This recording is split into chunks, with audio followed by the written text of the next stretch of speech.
نحمده ونصلي ونسلم على رسوله الكريم اما بعد فاعوذ بالله من الشيطان الرجيم بسم الله الرحمن الرحيم اللهم صل على سيدنا ونبينا ومولانا محمد وعلى آله وصحبه وبارك وسلم۔ مشکات المصابیح کا درس جاری ہے۔ سب سے پہلے حدیث جو نیت سے متعلق ہے وہ ہم نے پڑھی تھی، تو اس کے تعلق سے مزید تفصیلات انشاءاللہ ہم بیان کریں گے۔ حدیث پڑھ رہا ہوں میں، توجہ رکھیں۔ وعن عمر بن خطاب رضی اللہ عنہ قال، حضرت عمر بن خطاب رضی اللہ تعالیٰ عنہ فرماتے ہیں، عن سے میں نے مراد کیا لیا کہ وہ روایت کرتے ہیں، ٹھیک ہے۔ قال انہوں نے کہا، عمر نام ہے، خطاب ان کے والد کا نام ہے، عمر بن خطاب، اوکے، رضی اللہ عنہ، یہ ان کے لیے دعائیہ کلمہ ہے کہ اللہ ان سے راضی ہو۔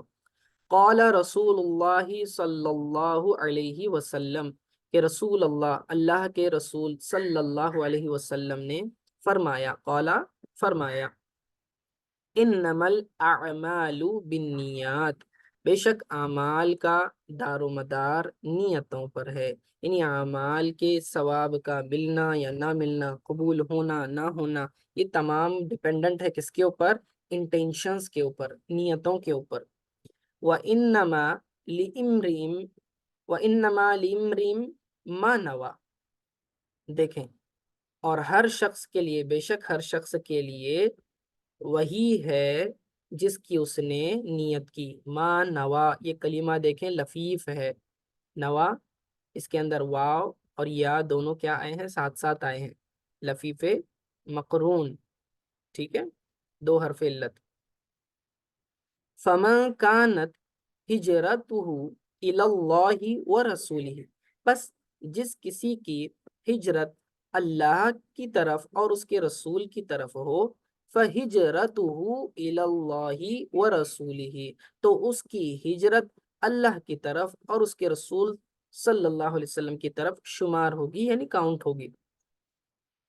وَمَنْ كَانَتْ هِجْرَتُهُ إِلَى دُنْيَا يُصِيبُهَا، اور اگر کسی کی ہجرت دنیا کی طرف ہو، یصیبها، تاکہ وہ اسے حاصل کرے، یعنی دنیا حاصل کرنے کی نیت سے ہجرت کرے، اب امرأۃ یتزوجها، یا پھر کسی عورت سے نکاح کرنے کی خاطر جو ہے وہ ہجرت کرے، فرمایا فہجرتہ الی ما ہاجر الیہ، تو اس کی ہجرت اسی کی طرف شمار ہوگی جس کی اس نے نیت کی۔ فہجرتہ، اس کی ہجرت، الی ما ہاجر الیہ، یعنی جس چیز کی طرف اس نے، جس نیت سے اس نے ہجرت کی تھی، اس کو وہی ملے گا۔ متفقن علیہ حدیث ہے۔ اب فوائد الحدیث پر بات کرتے ہیں کہ ان احادیث سے آپ کو کیا کیا بینیفٹس حاصل ہو رہے ہیں۔ یاد رکھیں کہ یہ حدیث انما الاعمال بالنیات والی اتنی اہم ہے، اتنی امپورٹنٹ ہے، اور حدیث مشہور ہے، صحیح ہے، اور اتنی اہم ہے کہ ائمہ کرام اس کو جو ہے، بعض ائمہ اسے دین کا تیسرا حصہ قرار دیتے ہیں، اسلام کا، بعضوں نے اس کو چوتھا، بعضوں نے اس کو پانچواں حصہ قرار دیا ہے، ٹھیک ہے۔ اور یہ مسلمانوں کا اس بات پر اجماع ہے کہ یہ حدیث بہت سارے اکثر مقامات پر کام آتی ہے، اور امام شافعی رحمۃ اللہ تعالی علیہ اور دوسروں نے فرمایا کہ یہ حدیث اسلام کا تیسرا حصہ ہے۔ امام شافعی رحمۃ اللہ تعالی علیہ فرماتے ہیں کہ حدیث کے فقہ کے 70 ابواب ہیں، چیپٹرز ہیں، یعنی کہ علم فقہ کے طہارت سے متعلق مسائل کا ایک چیپٹر، نماز سے متعلق، نماز کے مسائل سے متعلق ایک چیپٹر، اس طرح سے اذان وغیرہ اور روزہ وغیرہ۔ تو اگر ایسا دیکھا جائے تو فقہ کے جو 70 چیپٹرز ہیں وہ سارے کے سارے جو ہیں اس حدیث پر ڈیپینڈنٹ ہے، اس کے اندر داخل ہے۔ آپ اندازہ لگائیں کہ کتنی امپورٹنٹ حدیث ہے یہ، ٹھیک ہے۔ تو یہ اس لیے نیتوں کو درست کرنا۔ اب یہ امام محمد بن احمد خطیب تبریزی رحمۃ اللہ تعالی علیہ نے کیا کیا ہے، اس حدیث کو سب سے پہلے لائے ہیں اپنی کتاب میں، امام بخاری کی اتباع کرتے ہوئے، کیونکہ امام بخاری رحمۃ اللہ تعالی علیہ نے بھی اپنی بخاری شریف جو شروع کی ہے، اس کے شروع میں نیتوں کے درست ہونے پر یہ حدیث لائی ہوئی ہے۔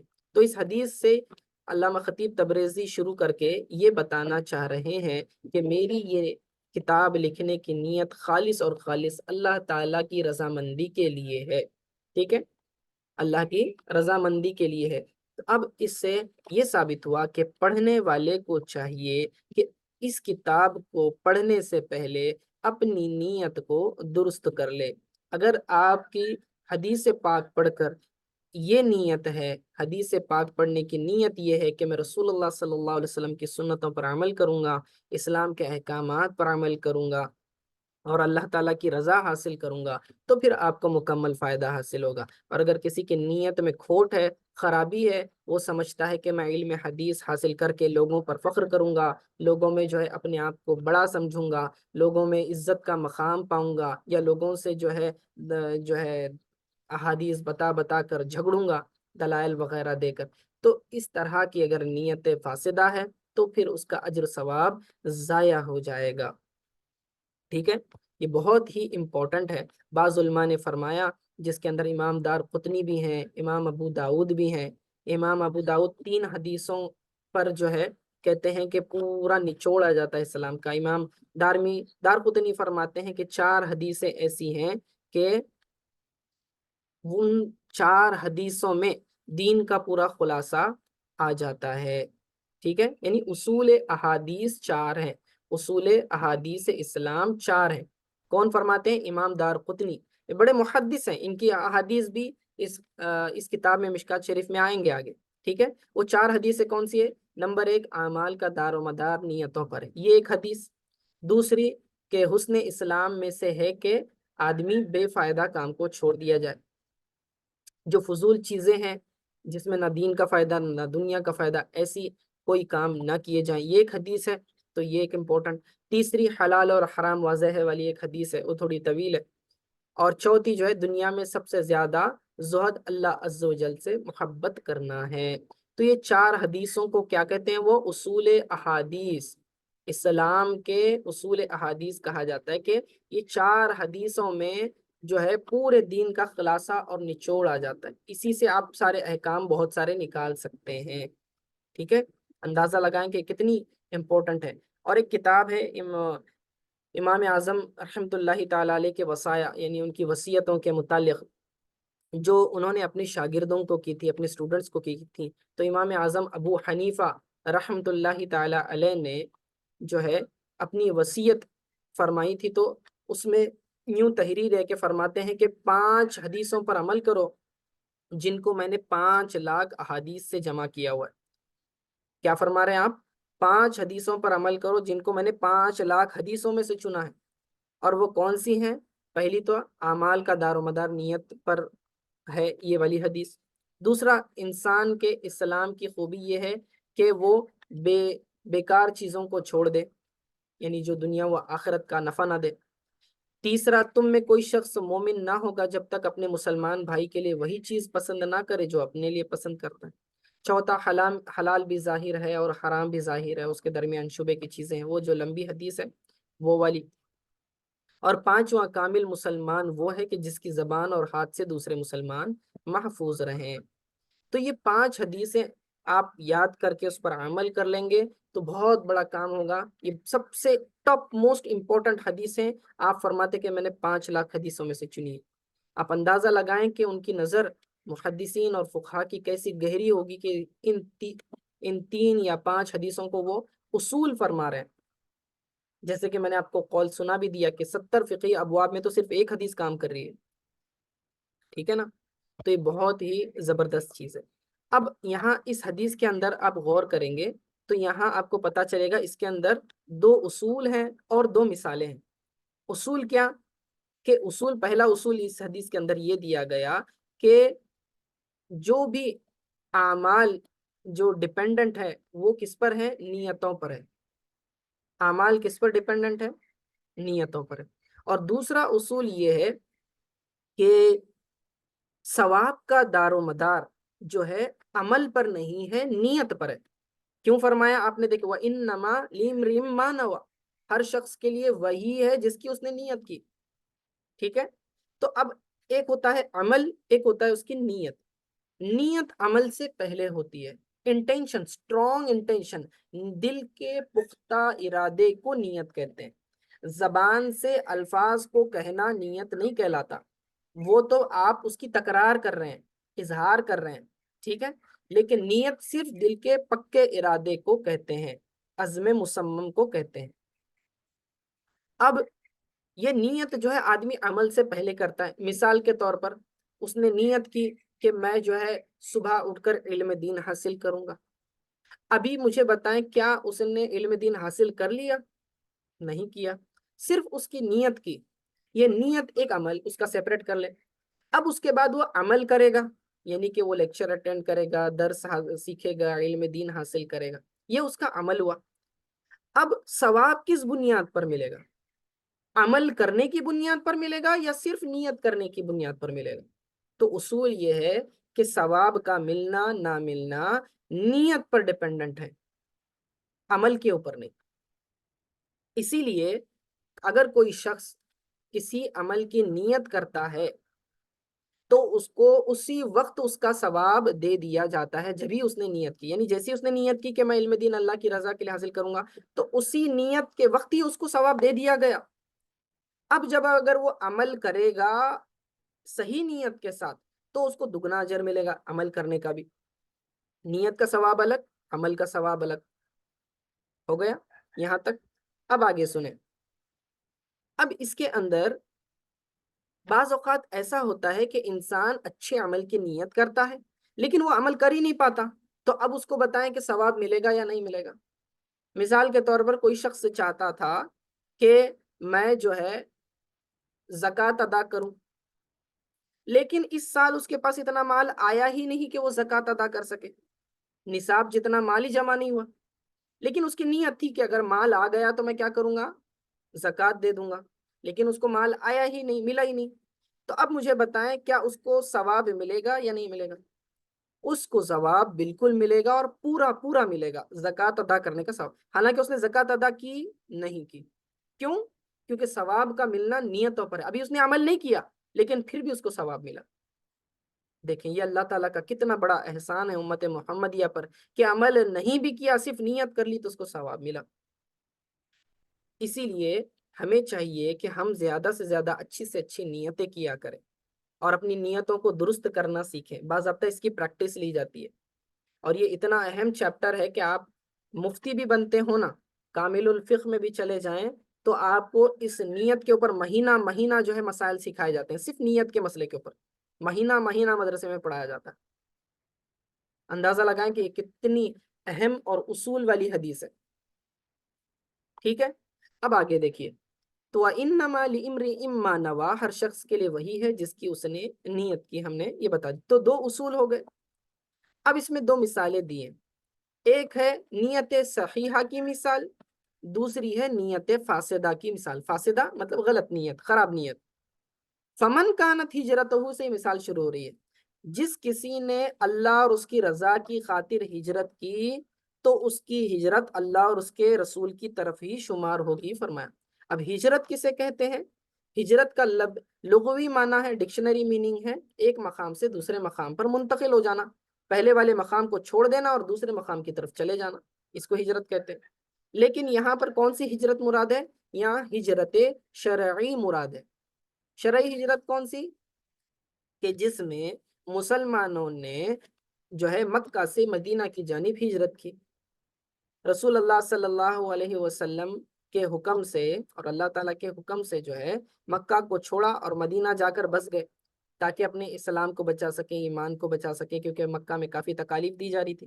اب یہ ہجرت کئی صورتوں میں تھی کہ بعضوں نے ہجرت جو ہے مکہ سے حبشہ کی طرف کی اور پھر حبشہ سے مدینہ کی طرف کی، بعض لوگوں نے ڈائریکٹلی مکہ سے مدینہ کی طرف ہجرت کی، بعض لوگ جو ہے مدینہ سے مکہ آئے علم دین سیکھنے کی خاطر، اور پھر مکہ سے دوبارہ مدینہ واپس جا کر انہوں نے کیا کیا؟ دعوت و تبلیغ کا کام کیا، علم دین کو پھیلایا، اسلام کو پھیلایا، ٹھیک ہے؟ یہ بھی ایک طرح کی ہجرت رہی۔ تو غرض یہ کہ ہجرت اس زمانے میں مشروع تھی اور رسول اللہ صلی اللہ علیہ وسلم کا حکم دیا گیا تھا، اور یہ بہت ہی اہم عبادات میں شمار ہوتی تھی، اور یہ گویا کہ اس زمانے میں ایمان کا ٹیسٹ تھا کہ جو شخص ہجرت کر لے گا تو پھر وہ اللہ اور اس کے رسول کی طرف اس کی ہجرت ہے اور وہ فرما برداروں میں شمار کیا جائے گا، اور جو ہجرت نہیں کیا ختم۔ کہ وہ اس کے اللہ اور اس کے رسول کے حکم کو نہ ماننے کے اندر آ گیا، کہ اللہ اور اس کے رسول نے حکم دیا کہ ہجرت کرو لیکن انہوں نے نہیں کیا، تو حکم کی نافرمانی آ گئی۔ ہاں کسی کی مجبوریاں الگ تھی تو وہ عذر الگ تھے، لیکن جان بوجھ کر تو نہیں کر چھوڑ نہیں سکتے تھے۔ تو یہ ہجرت کا معاملہ۔ اب یہ ہجرت کا ثواب بھی بڑا تھا، جو ہجرت کرتا اسے مہاجر کہتے تھے۔ کیا کہتے تھے؟ مہاجر۔ اس کی جمع آتی ہے مہاجرین، کہ جو لوگ ہجرت کیے ہیں ان کو مہاجرین کہا جاتا ہے۔ اب یہ جو جماعت مہاجرین تھی، مقصد کیا تھا ان کا ہجرت کا؟ کہ اللہ راضی ہو جائے، اللہ کے رسول صلی اللہ علیہ وسلم کے حکم پر عمل ہو جائے۔ اسی لیے فرمایا جس کی ہجرت اللہ اور اس کے رسول کی طرف ہو تو اس کی ہجرت کا اس کو پورا پورا ثواب دیا جائے گا اور ان کو فضیلت دی جائے گی۔ لیکن اگر کسی کی نیت، ہجرت کی نیت اس اعتبار سے وہ ہجرت کر رہا ہے کہ وہاں جا کر بزنس کرے گا، تجارت کرے گا، یعنی دنیاوی مال کمائے گا، یا کسی عورت سے نکاح کرے گا، تو پھر اس کی ہجرت جو ہے دنیا کی طرف شمار ہو جائے گی، اللہ اور اس کے رسول کی طرف شمار نہیں ہوگی۔ یعنی کہ اگر کوئی شخص غلط نیت سے، دنیا کمانے کی نیت سے بھی اگر ہجرت کرتا ہے تو ہجرت جیسی اتنی عظیم عبادت کا ثواب ضائع ہو جاتا ہے، ویسٹ ہو جاتا ہے، اس کو ثواب ہی نہیں ملے گا، اور اس کو وہی ملے گا جس کی اس نے نیت کی۔ یعنی کہ وہ دنیا پانے کی غرض سے گیا تھا، اس کو دنیا مل جائے گی، ٹھیک ہے، نکاح کرنے کی غرض سے گیا تھا، اس کو وہ مل جائے گا، لیکن اس کو ثواب نہیں ملے گا۔ حالانکہ اس نے ہجرت کی، مکہ سے نکلا ہوگا، مدینہ چلا گیا ہوگا، لیکن اس کو ثواب پھر بھی نہیں ملے گا۔ تو دیکھیں اس سے پتا چلا کہ نیت اگر فاسد ہو تو عمل ضائع ہوتا ہے، یعنی عمل جو آپ نے محنت کی اس کا پورا ثواب ضائع ہو جاتا ہے، ویسٹ ہو جاتا ہے۔ اب ہجرت کیا ابھی بھی باقی ہے؟ نہیں، ہجرت ابھی باقی نہیں ہے۔ آقا علیہ الصلوۃ والسلام کا قول ہے کہ لا ہجرت بعد الفتح، یعنی کہ فتح مکہ کے بعد اب ہجرت باقی نہیں ہے، یعنی فتح مکہ فتح ہو چکا، اب اس کے بعد اگر کوئی ہجرت کرتا ہے تو اسے ہجرت نہیں کہا جائے گا، نہ ہی اسے مہاجر کہا جائے گا۔ کلیئر ہو گیا؟ یہ ہجرت اب ختم ہو چکی ہے۔ رہی بات یہ ہجرت واجبہ تھی، اس زمانے میں جو تھی یہ ہجرت مینڈیٹری تھی، لازم تھی، ہجرت واجب کہیں گے اس کو۔ اب اس زمانے میں کہیں ایسا ہو سکتا ہے کہ کسی ملک میں مسلمانوں کو تنگ کیا جائے، انہیں عبادت کرنے کی آزادی نہ ہو، ان کی جان مال عزت و آبرو محفوظ نہیں ہے، تو پھر اب اس کے لیے مستحسن ہے، مستحب ہے کہ وہ کیا کرے؟ دارالاسلام کی طرف ہجرت کرے، یعنی اس مقام کو چھوڑ دے اور جس مقام میں امن و سکون کے ساتھ رہ سکتا ہے ایسے اسلامی علاقے میں چلا جائے، تو یہ اس کے لیے مستحب ہے، ٹھیک ہے۔ لیکن یہ وہ ہجرت نہیں کہلائی جائے گی جو رسول اللہ صلی اللہ علیہ وسلم کے زمانے میں تھی، ہاں لیکن اس کے لیے ہجرت کرنا جائز ہو جائے گا اور اس کے لیے بہتر بھی ہے یہ۔ تو دو مثالیں دی، ایک ہجرت جو دنیا کے لیے کر رہی ہے اور ایک ہجرت جو آخرت کے لیے کی جا رہی ہے۔ اب جو دنیا والی ہے اس کی ایک مثال آتی ہے، حدیث پاک میں آتا ہے کہ ایک شخص تھے کہ جنہوں نے ہجرت کی تھی کہ دوسری عورت سے نکاح کرنے کے لیے، یا پھر ان کی غالباً کوئی عورت تھی قیس، تو ام قیس، وہ اس کے لیے جو ہے انہوں نے ہجرت کی تھی، تو بعد میں اس صحابی کا نام ہی پڑ گیا، اس کو ام قیس ہی کر کے پکارتے تھے سب لوگ، کیونکہ انہوں نے ہجرت کس کے لیے کی؟ اس شخص نے کس کے لیے؟ ایک عورت کی خاطر ہجرت کی تھی، تو اب ان کا نام ہی پڑ گیا، ام قیس کہہ کر ان کو پکارتے تھے۔ تو دیکھیں رسول اللہ صلی اللہ علیہ وسلم کے زمانے میں خود یہ معاملہ ہوا، تو ہجرت جیسا ثواب ضائع ہو جاتا ہے اگر نیت خراب ہو تو دونوں مثالیں آپ کو سمجھ میں آ گئی۔ اب اسی اصول کی بنا پر جتنے بھی دوسرے اعمال ہیں اس کے اندر یہ رول فٹ کیا جائے گا، اور یہ رول کیسے فٹ ہوگا میں آپ کو چند باتیں بتا دیتا ہوں۔ اب یہ جو اعمال ہوتے ہیں، ٹھیک ہے، وہ اعمال جو نیتوں کے ساتھ خاص ہیں ان کی تین قسمیں ہیں۔ ایک ہے نمبر ایک عبادات، عبادات تو آپ لوگ جانتے ہیں، نماز روزہ زکوٰۃ وغیرہ۔ مباحات، مباحات کسے کہتے ہیں؟ جن میں گناہ نہ ہو، ایسے جائز کام جن میں گناہ نہ ہو، اس کو کیا کہتے ہیں؟ مباحات۔ اور تیسرا معصیت، معصیت کسے کہیں گے؟ گناہ کے کاموں کو۔ پہلے ہے پیور عبادات، نیکی کے کام کو کہتے ہیں۔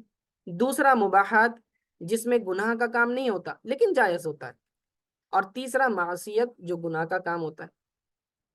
اب عبادت بری نیت کے ساتھ معصیت کی طرف تبدیل ہو جاتی ہے.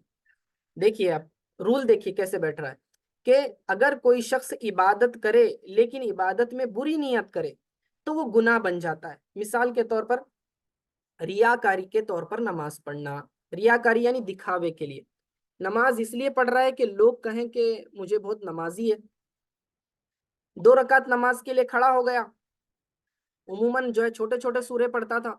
اب اچانک گھر میں کوئی پیرنٹس آ گئے یا کوئی مہمان یا دوست وغیرہ آ گیا. اب جیسے لوگ آ گئے ان کو دکھانے کے لیے جو ہے لمبی صورتیں پڑھنے لگ گیا. لوگ کہیں کہ دیکھو کتنا متقی پرہیزگار ہے کہ کتنی طویل طویل نمازیں پڑھ رہا ہے لمبی لمبی. ٹھیک ہے. تو یہاں کیا ہو گیا؟ عبادت کا اجر و ثواب زائل ہو گیا. اب یہ عبادت گناہ بن گئی. پہلے کیا تھا؟ وہ عبادت تھی لیکن اس کے اندر خراب نیت آ گئی، ریاکاری کی، دکھاوے کی نیت آ گئی تو اب وہ گناہ بن گیا. تو عبادت معصیت بن گئی. دوسرا میں نے کہا مباحات. مباح چیزیں، مباح یعنی جائز ہوتی ہیں لیکن اس کے اندر کوئی ثواب و گناہ وغیرہ نہیں ہوتا. اگر اچھی نیت کے ساتھ مباح عمل بھی کیا جائے تو وہ عبادت بن جاتا ہے. مثال کے طور پر کھانا کھانا. اب کھانا کھانا یہ مباح چیز ہے، ٹھیک ہے، جائز چیز ہے، نہ تم کو ثواب ہے نہ اس پر کوئی گناہ ہے. ٹھیک ہے، ایوریج جو ہم ہماری ضرورت کے لیے کھاتے ہیں. اب یہ جائز کام ہے. اس جائز کام میں اگر آپ نے نیت بڑھا دی، اچھی نیت ڈال دی، مثال کے طور پر آپ یہ نیت کرتے ہیں کہ میں کھانا اس لیے کھا رہا ہوں تاکہ مجھے عبادت پر قوت حاصل ہو، یعنی میں نمازیں پڑھ سکوں، کھڑے ہو کر پڑھ سکوں یا مزید تلاوت کر سکوں. ٹھیک ہے. آپ جو ہے اس طرح کے کھانے پینے میں اگر نیت کرتے ہیں تاکہ مجھے بدن کو قوت حاصل ہو اور اس قوت کو میں کہاں استعمال کروں گا؟ اچھے کاموں میں، عبادت کے کاموں میں استعمال کروں گا. اب وہ کام اصلاً مباح تھا، اس کے ساتھ کوئی ثواب یا گناہ ایسوسیٹڈ نہیں تھا، لیکن جیسی اچھی نیت آپ نے ایڈ کر دی اب وہ عبادت بن گیا. اب آپ کا کھانا کھانا بھی عبادت بن گیا. ٹھیک ہے. تیسری قسم میں نے بتایا معصیت یعنی کہ گناہ کا کام.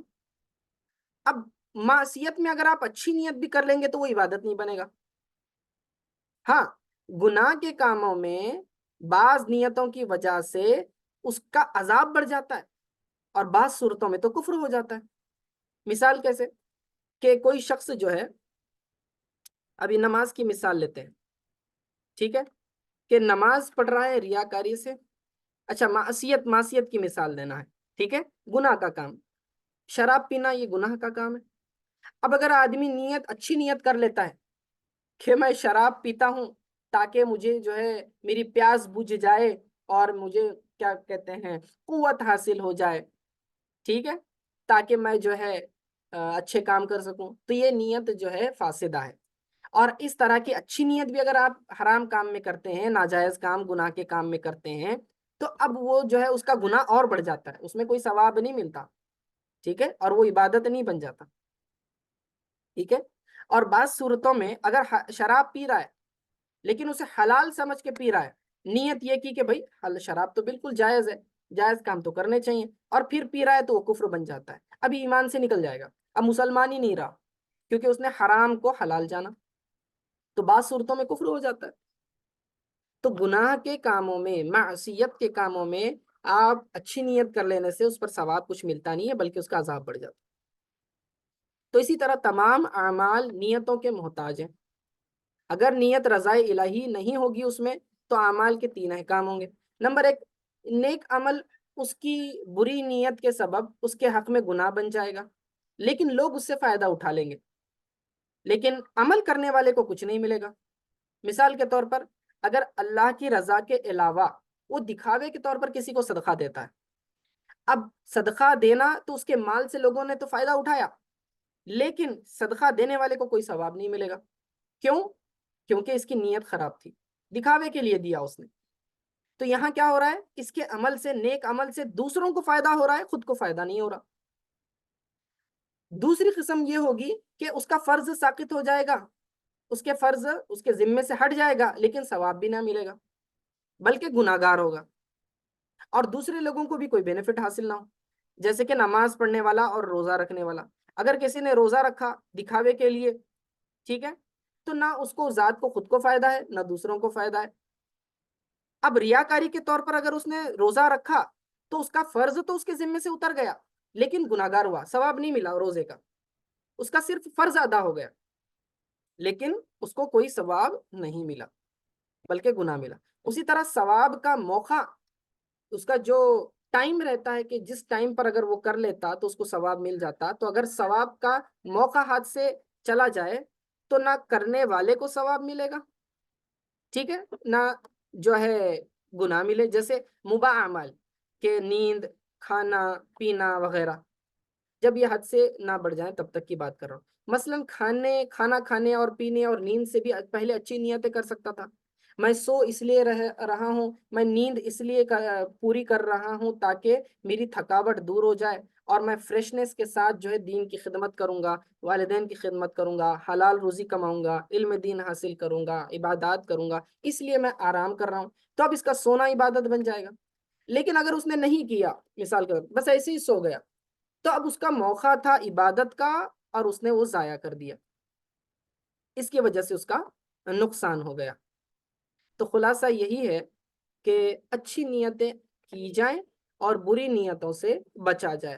اچھی نیتوں سے عبادت میں ثواب بڑھ جاتا ہے، بری نیتوں سے عبادتوں کا ثواب برباد ہو جاتا ہے، اور جو مباح چیزیں ہوتی ہیں اس میں اچھی نیتیں کرنے سے کیا ہو جاتا ہے، ثواب ملتا ہے، اور گناہ کے کاموں میں اگر اچھی نیت کر بھی لیں تو بھی جو ہے ثواب نہیں ملتا بلکہ گناہ ہوتا ہے۔